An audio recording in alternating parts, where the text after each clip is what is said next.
Oui, on voit l'écran. Oui, c'est bon. Parfait. Parce que là, moi, je vous vois plus. Puis, est-ce que vous voyez mon petit pointeur qui est ici? Oui. Aussi. Super. Donc, comme je disais tout à l'heure, nous, on va s'intéresser en fait au lien entre les perturbateurs endocriniens puis les risques latents santé des seins.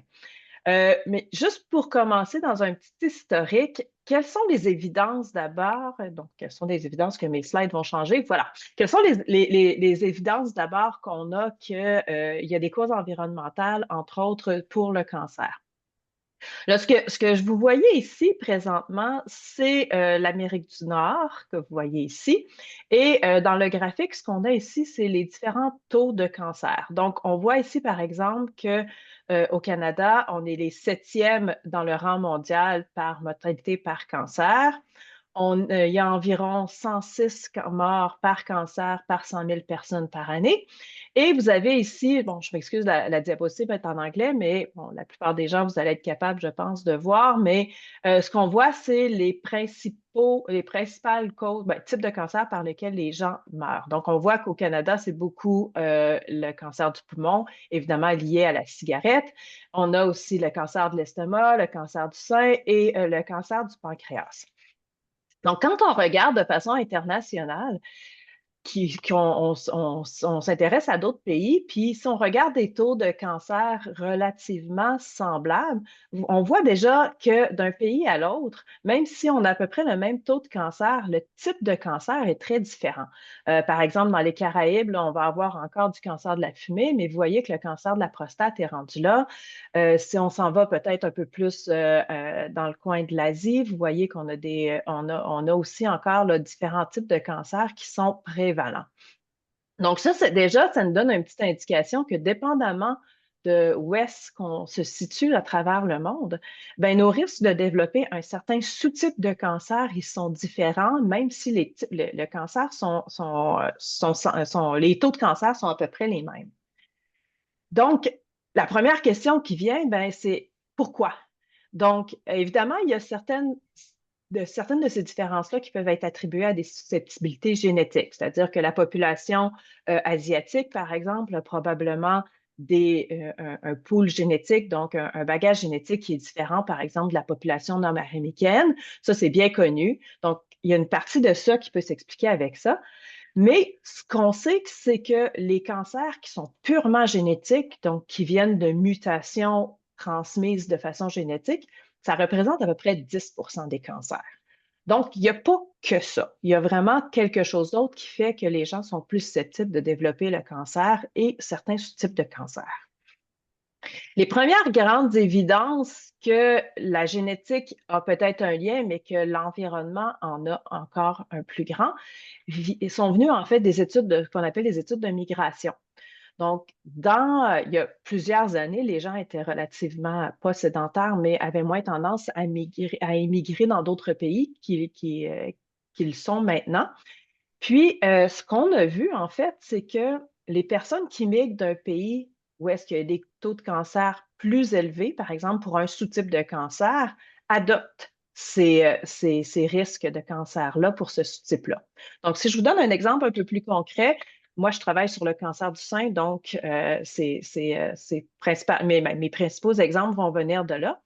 Ça, ce que vous voyez ici, c'est une carte qui date un petit peu, mais l'importance ici, c'est que les pays en rose, par exemple ici, ce sont des pays où est-ce que le taux de cancer du sein est très élevé. Et par exemple, les bleus pâles, c'est des endroits où est-ce que le cancer du sein est moins élevé. Ce qu'on remarque, c'est par exemple une femme qui part d'Asie et qui va vers les États-Unis où le taux de cancer est plus élevé. Ben, ces femmes-là, après avoir vécu environ 10 ans aux États-Unis, augmentent leur risque de cancer du sein d'environ 80. Les filles de ces femmes-là ont un taux de cancer à peu près semblable aux Américaines de souche. Donc ça nous montre vraiment là, que le fait de vivre dans cet environnement-là augmente le risque du sous-type de cancer qui est prédominant là-bas. Donc, on voit aussi que non seulement c'est le fait de vivre là-bas, mais c'est l'âge à laquelle les gens émigrent aussi qui vont avoir un taux d'incidence qui est assez important. Je reviens à mon petit exemple tout à l'heure. Ce qu'on voit, c'est que, par exemple, des femmes d'origine hispanique qui vivent aux États-Unis, s'ils sont S'ils sont récemment immigrés, ils vont augmenter leur taux de cancer du sein. Mais s'ils ont immigré avant 20 ans, leur taux de cancer du sein vont être très proches de celles des Américaines. Donc, donc l'âge à laquelle on immigre, mais aussi le temps qu'on reste là-bas, a une influence sur nos taux de cancer du sein. Donc, ça semble dire qu'il y a des facteurs environnementaux qui peuvent influencer nos taux de cancer. Mais c'est sûr que le fait de changer d'un pays à l'autre, de transférer, de changer de pays finalement, ça implique beaucoup de choses. C'est pas juste un environnement, si on parle de l'environnement extérieur, donc les polluants, mais c'est souvent un changement de style de vie, un changement de diète, l'âge de la première grossesse, l'utilisation de contraceptifs qui peut changer. Donc, il y a beaucoup de choses qui peuvent changer au niveau de ces personnes-là ou de ces femmes-là dans le cas du cancer du sein pour la plupart. Mais ça indique aussi qu'il y aurait peut-être un facteur environnemental, là, donc entre autres les polluants. Quand on regarde le cancer en général et particulièrement le cancer du sein, bien, on a ce qu'on appelle des facteurs de risque qui sont non modifiables, c'est-à-dire des événements dans notre vie auxquels on n'a pas vraiment d'emprise, si on veut. On remarque que certaines ethnies ont un un type de cancer plus important. Au niveau du cancer du sein, l'âge des premières menstruations, donc le cycle menstruel, a une influence. L'âge de la ménopause, le fait ou pas d'avoir eu d'enfants, certains antécédents familiaux, l'âge. Donc, ça, c'est tous des facteurs auxquels on n'a aucune emprise, mais qui augmentent nos risques, qui influencent nos risques de cancer du sein. On a aussi ce qu'on appelle des facteurs qui sont modifiables. Donc, l'obésité, le fait ou pas de faire de l'exercice physique, l'allaitement, les pilules, un peu tout ça. Donc, tout ça, ce sont des facteurs qui sont modifiables et qu'on sait qui peuvent influencer le risque de cancer du sein. Dans mon cas, je m'intéresse particulièrement aux facteurs environnementaux, donc l'environnement qui nous entoure, les choses auxquelles on est exposé, et plus particulièrement les perturbateurs endocriniens. Donc, perturbateurs endocriniens, on l'a dit en entrée de jeu, on en entend de plus en plus parler dans le quotidien, là, dans les nouvelles et tout. Mais qu'est-ce que c'est les perturbateurs endocriniens? Donc, tout d'abord, pour comprendre les perturbateurs endocriniens, bon, il y en a peut-être pour lesquels le système endocrinien est un peu loin, mais juste un petit rappel. Donc, le système endocrinien, d'abord, c'est une série de glandes qu'on a au travers le corps et qui communiquent entre elles au moyen d'un messager chimique qui sont, grosso modo, les hormones. Donc, ces hormones-là vont circuler dans le sang, vont atteindre les organes cibles et ça va induire une certaine réponse au niveau de ces organes-là. Dans ces messagers chimiques-là, ben, les plus connus, c'est évidemment les hormones comme l'estrogène, la progestérone, la prolactine, la testostérone. Donc, c'est toutes des hormones qui vont circuler puis qui vont avoir une grande influence sur les différentes fonctions du corps, beaucoup au niveau de la reproduction et de la croissance, beaucoup au niveau du développement des seins, mais aussi pour le métabolisme et beaucoup de choses, beaucoup de fonctions finalement du corps humain. Donc, quand on regarde un perturbateur endocrinien, ben, la définition de l'Organisation mondiale de la santé, c'est une substance ou un mélange de substances qui va altérer les fonctions du système endocrinien et qui vont induire des effets nocifs sur la santé d'un organisme ou de ses descendants. Donc, il peut avoir un effet aussi à plus long terme là, de ces produits-là. Quand on regarde les études qui ont été liées justement aux perturbateurs endocriniens, bien, de plus en plus, on va associer une exposition à des perturbateurs endocriniens à des problèmes de reproduction, de développement, à des risques accrus de cancer. Puis, comme je le disais tout à l'heure, autant chez les animaux, pas les animaux aussi, mais autant chez les humains que chez les enfants qui pourraient être exposés in utero, par exemple. Puis, ce qui est assez inquiétant, c'est qu'on sait que juste en 2020, on avait environ 1500 produits chimiques qui étaient reconnus comme étant des perturbateurs endocriniens, plusieurs étant détectés, par exemple, chez la femme enceinte ou chez le fœtus. Mais on parle de 1500 produits qui ont le potentiel, qui ont été considérés comme des perturbateurs endocriniens, mais on sait qu'il y a des milliers d'autres produits pour lesquels on n'a aucune idée.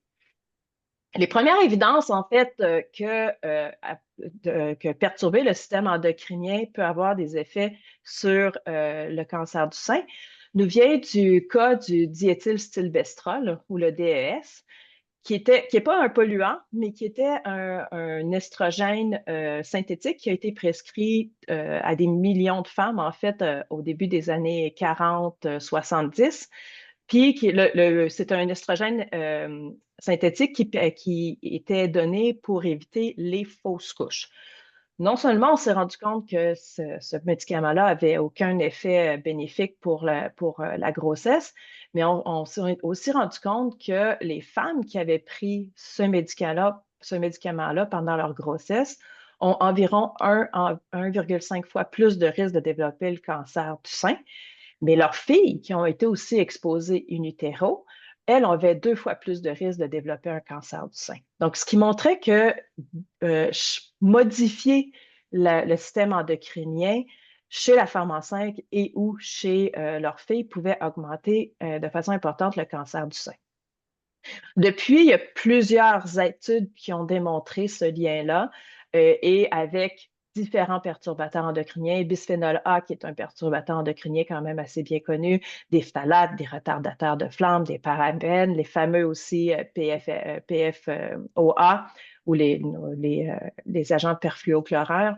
Donc, c'est tout des produits pour lesquels on a vu ce lien-là. Comment on l'explique? Ben, une des choses qu'on sait, c'est ce qu'on appelle le principe de la DOAD, qui est le développement, l'origine développementale de la maladie et de la santé.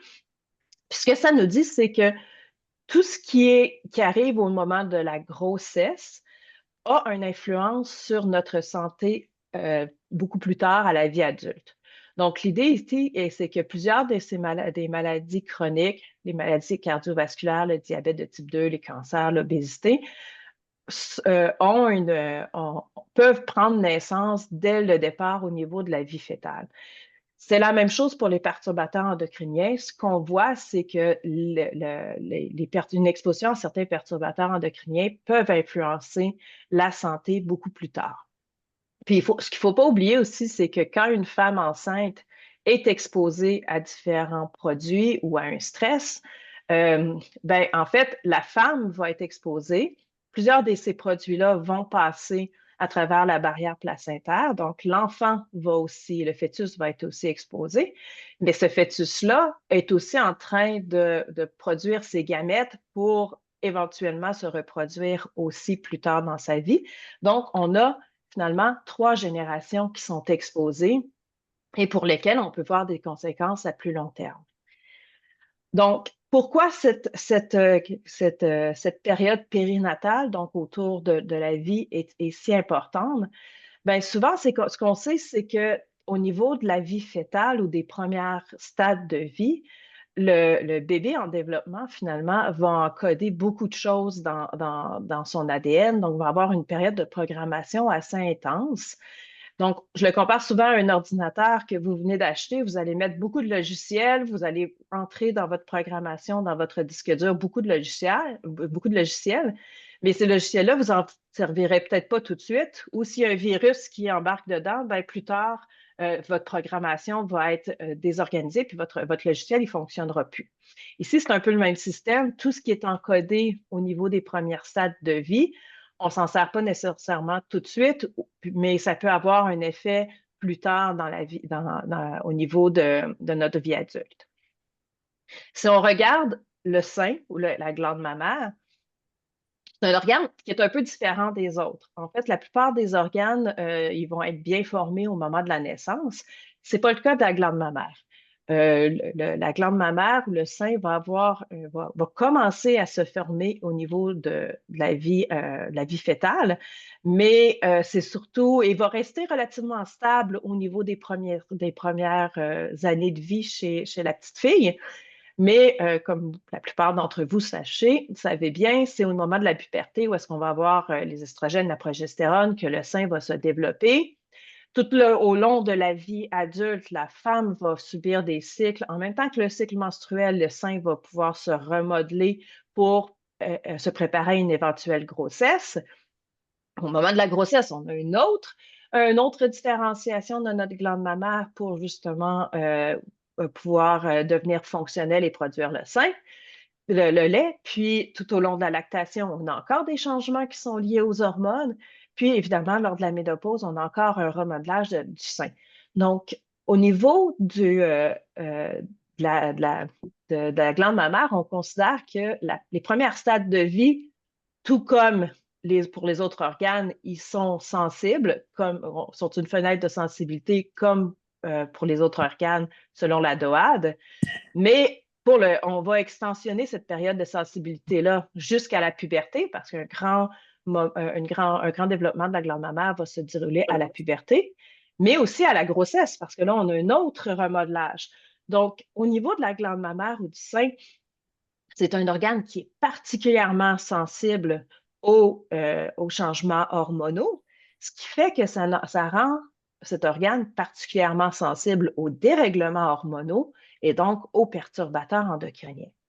Donc, ça explique en grande partie pourquoi cet organe-là est si sensible en fait aux perturbateurs endocriniens, c'est que tous les stades de développement qui sont majoritairement postnatales sont régulés par les hormones et tout changement peut avoir une incidence assez importante sur la fonction, mais aussi la santé de la glande mammaire. Une autre chose qui est intéressante quand on regarde les statistiques mondiales depuis quelques années, c'est qu'on voit que l'âge de la puberté a tendance à diminuer partout au travers le monde. Donc là, vous avez différents pays ici, là, que l'âge de la ménarche, donc des premières règles, on voit qu'il diminue partout au travers le monde depuis quelques années. Il y a plusieurs facteurs ici encore qui peuvent expliquer ça, mais dont, entre autres, justement, une meilleure santé globale là, au niveau mondial. Mais ce qui est encore plus intéressant, c'est qu'on se rend compte que l'âge de la télarche, donc le développement des seins, est encore plus bas que l'âge des premières règles. Donc, ce qu'il faut comprendre, c'est que normalement, le développement des seins, c'est une des premières choses qu'on va voir apparaître comme signe de puberté.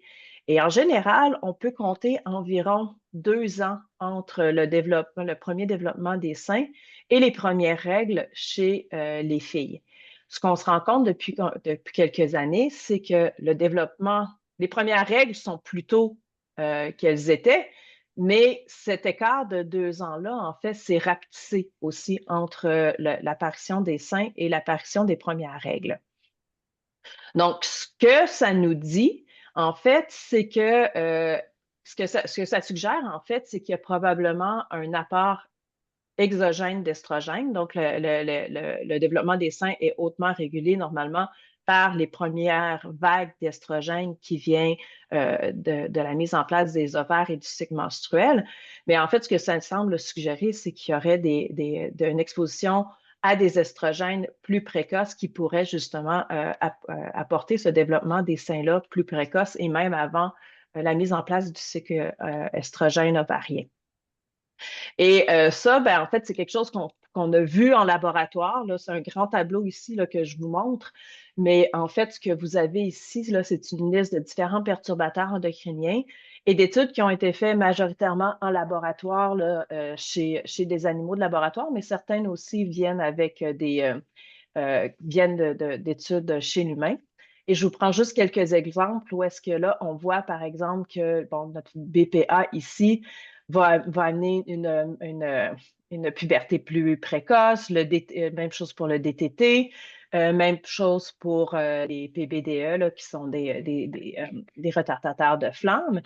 Et on voit aussi que non seulement c'est associé à une puberté plus précoce, mais c'est aussi lié à des risques de cancer du sein plus élevés. Donc, tout ça nous dit que, en fait, l'exposition à différents produits, donc les perturbateurs endocriniens, peuvent avoir quand même une grande influence sur notre santé puis sur la santé de nos seins.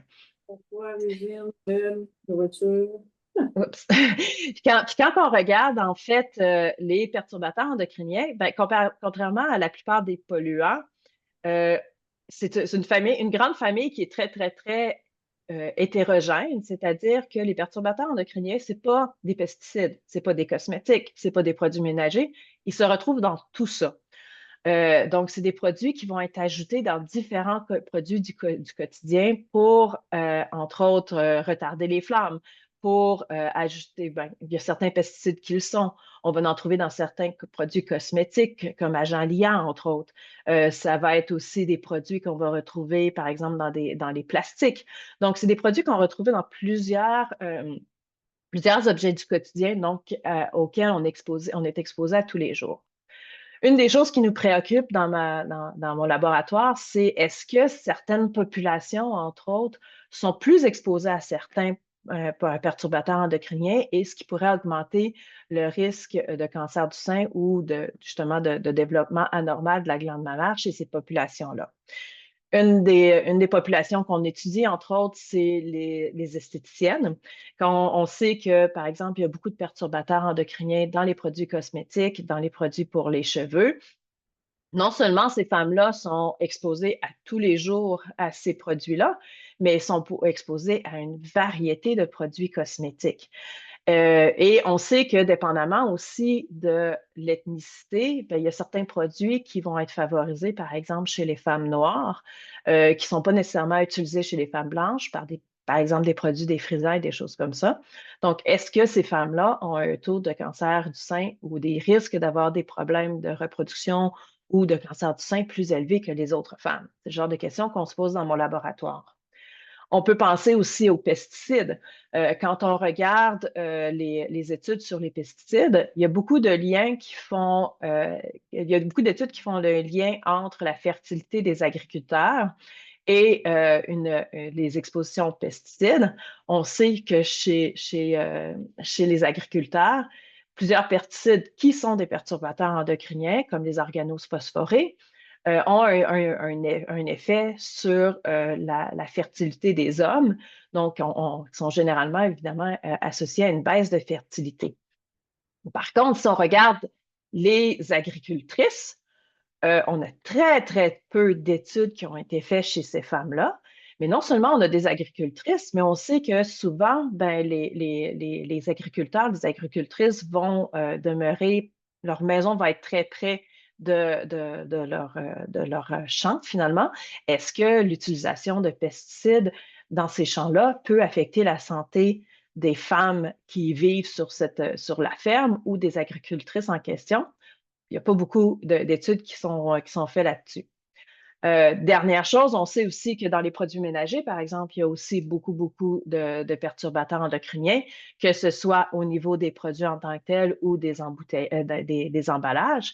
Est-ce que des femmes qui sont des femmes de ménage ou qui travaillent dans des hôtels comme femmes de chambre, est-ce que ces femmes-là ont des plus grands risques de cancer du sein ou de développement de problématiques de leur glande mammaire? C'est toutes des choses qu'on ne connaît pas vraiment et qui nous intéressent en particulier là, dans mon laboratoire, d'essayer de faire ces liens-là entre les perturbateurs endocriniens et les risques de cancer du sein ou le développement normal des glandes mammaires. Donc, juste pour terminer, je vous montre une diapositive ici que j'aime beaucoup qui vient de la Société canadienne du cancer, qui montre en fait que quand on regarde les taux de cancer de façon générale, on sait qu'il y en a plusieurs qui sont liés justement au mode de vie. Donc, le tabagisme, tout à l'heure, on en a parlé, c'est vraiment quelque chose qui est bien documenté. Le soleil, c'est bien documenté aussi pour le cancer de la peau. Mais on voit qu'il y a plusieurs facteurs qui influencent nos risques de cancer. Et entre autres, ben, de l'exposition professionnelle, ce dont on vient de parler, mais aussi différents produits auxquels on est exposé. Et on sait que tout ça ben, peut avoir une incidence sur le risque de cancer. Donc, les perturbateurs endocriniens, encore une fois, des substances qui sont hautement hormonales. Le développement du sein, c'est quelque chose qui est hautement hormonal aussi. Donc, c'est vraiment important d'essayer de comprendre c'est quoi les liens entre ces deux, entre justement ces deux, de faire le lien entre ces deux choses-là finalement. Donc, de voir quels sont les liens entre justement une exposition un peu plus importante aux perturbateurs endocriniens et le cancer du sein ou le développement anormal de la glande mammaire. Donc, euh, voici juste pour terminer, là, j'aimerais ça évidemment vous remercier de l'attention que vous m'avez portée aujourd'hui. J'ai volontairement fait un topo assez court pour, amener la discussion, mais aussi pour pas tout voler mes punchs pour ma présentation que je vais faire au Congrès. J'aimerais vous remercier tout le monde, remercier aussi évidemment Humain 360 pour cette occasion-là et les organismes subventionnaires. Puis ça, c'est mon équipe de recherche, en fait, l'équipe de cet été. Donc, ben, c'est eux qui font la recherche. Donc, merci à eux pour tout leur bon travail. Yay! Merci. Oh, merci Isabelle. Tu peux peut-être juste arrêter ton Oui, partage d'écran. Donc, tous et toutes, merci beaucoup. On vous invite à rester parce que on va vous apporter dans des salles de discussion en groupe de environ 6 personnes. Et pour diriger la chose, parce que je sais que certains d'entre vous êtes peut-être pas à l'aise avec ça, parce que je vous invite, c'est chacun à votre tour, ne serait-ce dire comme voici mon nom, qu'est-ce que je fais dans la vie et où je suis situé. OK? Parce que ça peut être le fun de savoir où vous êtes situé. Et avant d'aller là, je veux quand même prendre le temps de petit rappel. Merci. Évidemment, ben, Isabelle sera au congrès de la santé intégrative. Et un petit rappel aussi pour pour les étudiants. OK? Pour tous ceux qui sont en contact avec des étudiants, étudiants en santé, peu importe le domaine, on a vraiment un forfait avantageux pour eux autres, là. C'est 150 puis ça inclut les 2 journées du congrès. Fait parce que c'est eux l'avenir aussi de la santé au Québec. Donc, on veut vraiment qu'ils soient présents en grand nombre. Fait que si jamais il y en a qui sont en contact avec des étudiants, ben, n'hésitez pas à leur partager cette information-là. Et Pierre-Olivier, je vais aussi te laisser la parole parce quand vous êtes ici, vous avez toujours des petits scoops. Donc, PO va vous linker un petit scoop quand même assez intéressant. Sur la présence, oui, effectivement. Puis avant de faire le scoop, je veux faire une mention d'honneur à Isabelle, à Dr Plante, pour le logo de son lab, de son laboratoire, donc le Plante Lab. Je ne sais pas si vous avez remarqué, là, ceux qui sont sur téléphone, c'est peut-être un peu petit, mais ceux qui sont sur ordinateur, là, il y avait souvent le logo sur la diapositive qui est comme un sein, mais c'est une plante, comme un bouquet de je, fleurs je avec... peux te le remettre si tu ah veux. ben oui, ben oui, il faut Attends un qu'on petit prenne peu. le temps de...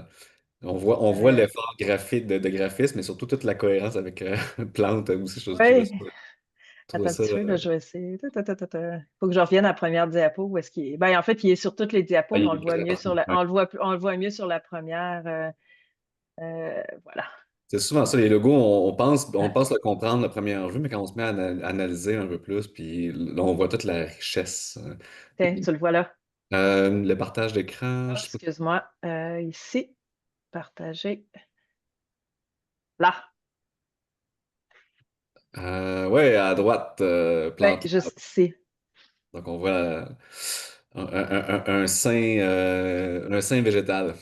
Un sein végétal, c'est exactement ça. Mais oui, Magnifique. merci pour le commentaire. On a bien, c'est un bon brainstorm d'équipe voyons, qui a mené à ça. Ouais, je devine, je devine. Et je prends donc la balle au bon sur ça pour annoncer effectivement qu'on a eu une confirmation du M3S, donc du ministère de la Santé et des Services sociaux, pour être présent à la journée du pré-congrès de la santé intégrative en déléguant en fait Madame Caroline Quashtan, donc directrice nationale de la santé publique du Québec. Donc c'est une belle annonce, on est très content d'avoir accessoirement le ministère, pas le ministère, oui, pas le ministre, mais le ministère. Le ministre, on ne sait jamais.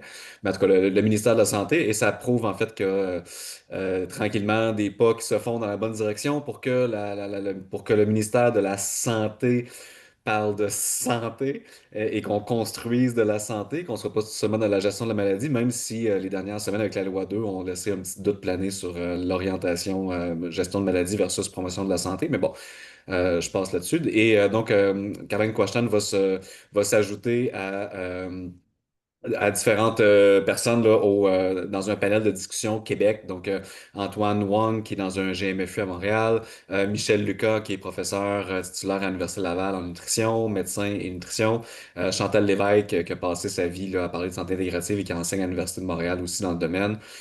Et dans la même journée, je vous rappelle que le panel international avec représentants de l'Organisation mondiale de la santé, avec représentants de l'Université Harvard, l'École de médecine de l'Université Harvard, AIHM, qui est un gros regroupement regroupement de santé intégrative aux États-Unis et des gens de la France aussi. Il y a 3 médecins de la France qui vont venir, dont un titulaire d'une chaire d'excellence en recherche en santé intégrative.